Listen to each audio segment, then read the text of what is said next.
सध्या आंब्याचं सीझन आलंय आणि तुम्हाला विदाऊट केमिकल पिकवलेले आंबे खायचे तर हे आहे आपल्या जामनेर मधील मातोश्री नर्सरी आणि आंबा विक्री केंद्र।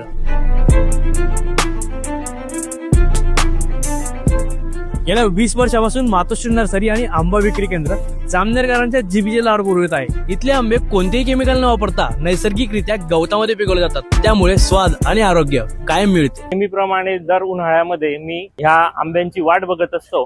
दरवर्षी मी न चुकता आंबे घेण्यासाठी येत असतो। इथे तुम्हाला केशर, आम्रपाली, लंगडा, बोरशा आणि हुर या जातीचे आंबे मिळतील आणि हो, कलमा देखील मिळतील बरं। तुम्हाला माहितीये हुर जातीचा आंबा हापूस आंब्यापेक्षा पण भारी आहे। 100% नैसर्गिक ऑर्गॅनिक पद्धतीने पिकवलेले हे आंबे तुम्ही खाताच तुमच्या फरक लक्षात येईल। तर मग वाट कसली बघतायत, आजच या वाकी रोड हॉटेल रस्ता बागर समोर मातोश्री नर्सरी आंबा विक्री केंद्र या ठिकाणी, किंवा स्क्रीनवर दिलेल्या क्रमांकाशी संपर्क साधा आणि तुमच्या घरी घेऊन जा खराखुरा आंब्याचा स्वाद।